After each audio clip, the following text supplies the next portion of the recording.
Welcome to Matters Financial and Geopolitical from our frontier. Thank you as ever for stopping by. Let me start with some macro thoughts. Markets smell normalization. Germany's 2-year bond yield rises to the highest level in over a year. Look at what the level is.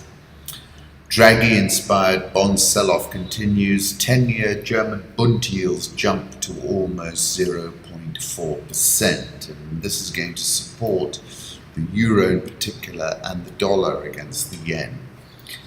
Only 6 currencies have weakened against the pound since the Brexit vote. Take a look at which one those are. Home thoughts, I like this. Fishermen of the Indian Ocean from Betty Kiyoko, of course. I was born by the ocean in Mombasa. Kilimanjaro from Amboseli, photo by Unat. If you're interested in elephants and Kilimanjaro, the Amboseli is the place to visit. I've been following this gentleman called Indigenous X. Today I went for a walk to be more in touch with the ancestors and spirits of the land, to ask of them the words I need to unite the people. Anonymous believes that NASA is on the verge of announcing proof of alien life. This gentleman writing in The Guardian says, since then I've observed that alien life forms seem to drift towards politics. From Washington to New Delhi to Nairobi, the aliens are on the rise and plotting world domination every night in their secret Twitter language of Kopfefe. One only has to look at the state of the planet: climate change out of control, never-ending wars, refugee crises, to agree that extraterrestrials determined to destroy it must be running things. And they are getting bolder. The Nigerian President Muhammadu Buhari has been missing for over a month on sick leave. Nothing has been heard from him except an audio clip. Perhaps Anonymous will soon confirm my suspicions that there's been an alien abduction. Political reflections: Venezuelan officials say a helicopter fired shots at the Interior Ministry and dropped 4 grenades on the Supreme Court. And my point is, Venezuela is not an outlier. It is a precursor and a harbinger of what is going to happen in other oil-producing capitals around the world. A precursor is a substance from which another is formed, especially by metabolic reaction. A harbinger is a personal thing that announces or signals the approach of another. I am forecasting a slump towards $32 a barrel. We're currently at 44, which will be a catalyst for a serious crisis, and in the order of magnitude of the 2008 financial crises. These oil-producing capitals did not end their party. They just gorged on credit, and now their lenders are set to come knocking. The end is indeed nigh. Breaking: helicopter dropped grenades on Venezuela court in terror attack. This is Maduro. Maduro warns of using weapons if country plunges into chaos. Put up a photograph of Maduro. A quote from 8th of May 2017, when I spoke about how reserves have depleted from Abuja to Riyadh, from Luanda to Caracas, and in all the oil-producing capitals in the world. And I said on the 27th of March, keep an eye on Caracas, Riyadh, Abuja, Luanda, and all the rest, because what's happening in Venezuela is ahead of the curve, but it's no different to what can possibly happen in all these other places. And on the 27th of March, I was quoting T.S. Eliot: April is the cruelest month, breeding lilacs out of the dead land, mixing memory and desire, stirring dull roots with spring rain. July 2016, I was talking about the edge and saying there is no honest way to explain it, because the only people who really know where it is are the ones who have gone over.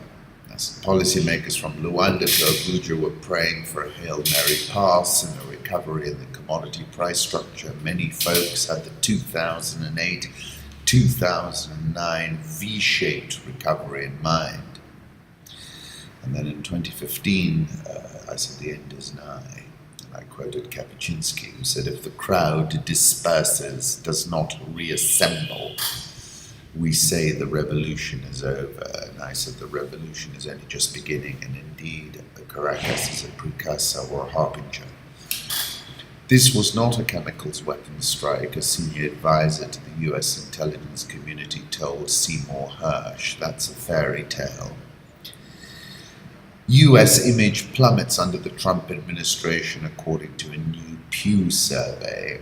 And I said to myself, it will be a MAGA, a badge of honor for Trump, knowing how he's thinking.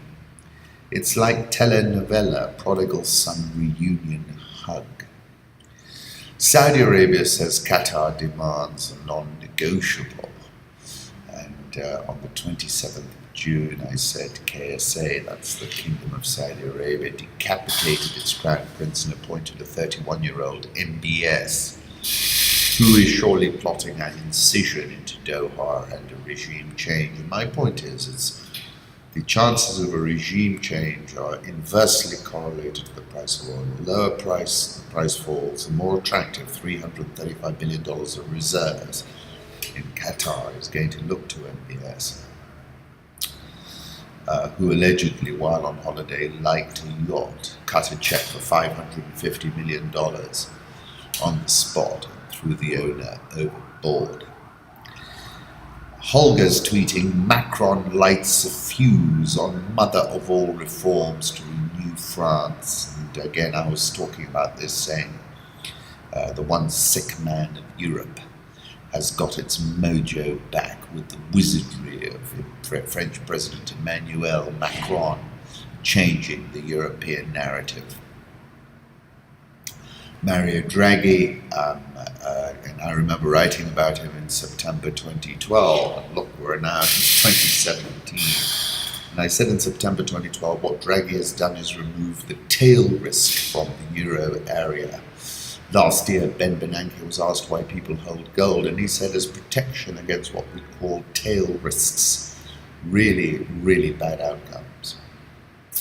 Euro jumped above 112, and now it's at 113.80.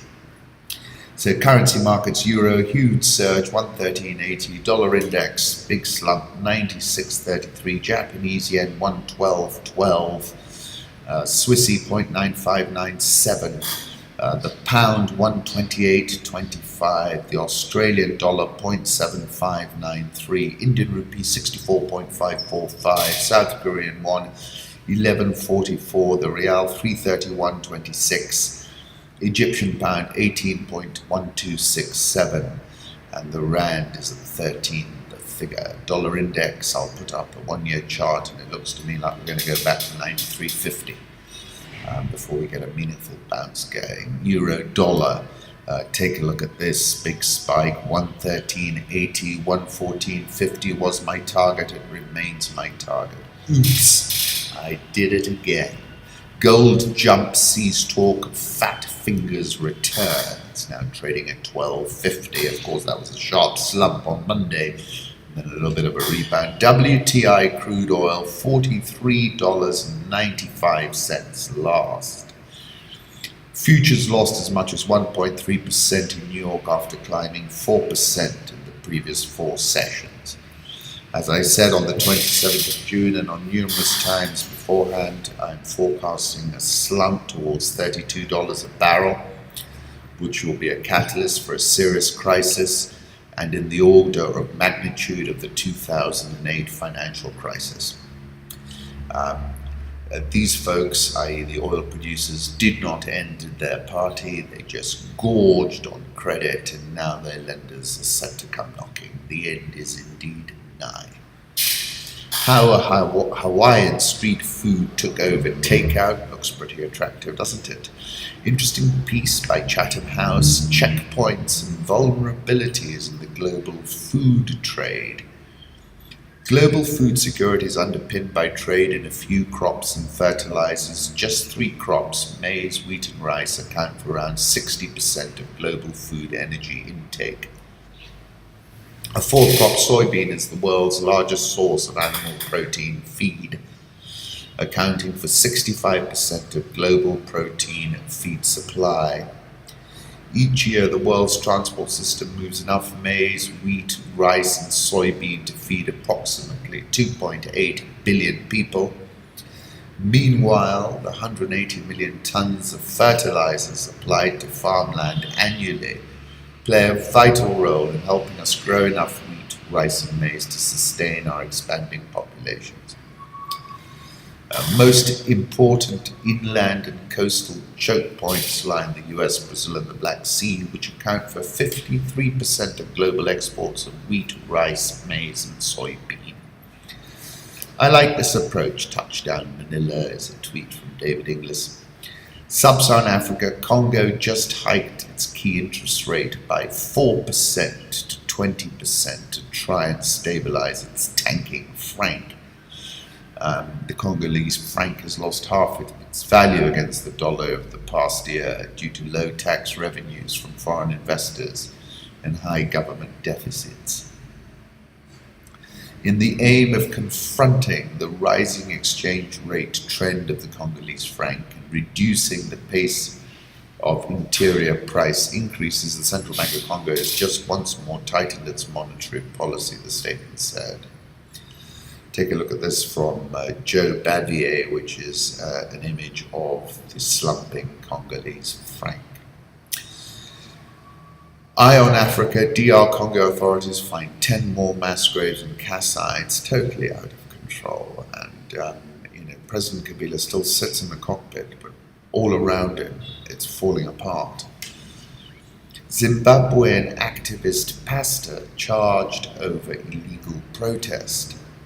White House pushes military might over humanitarian aid in Africa. Pentagon officials are themselves concerned that shifting to a military-heavy presence in Africa will hurt American interests in the long term by failing to stimulate development.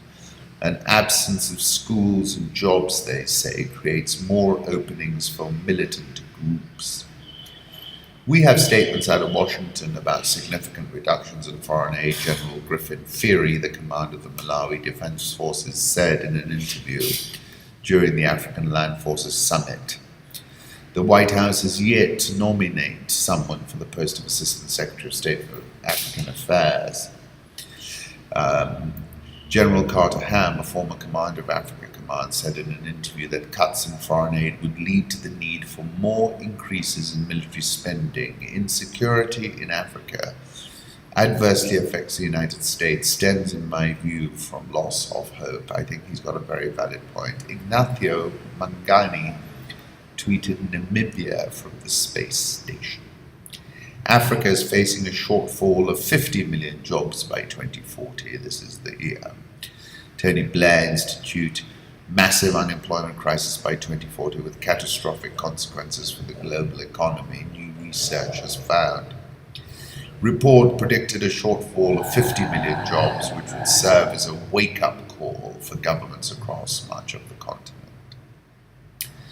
The report looks at why some African countries, including Ghana, Kenya, Liberia, Malawi, Nigeria, and Sierra Leone, with great economic potential, have struggled to transform and generate growth that is inclusive for all their citizens. International donors pursuing piecemeal, uncoordinated interventions are aggravating matters, it said. And I asked the question, is it going to be a demographic dividend or a terminator?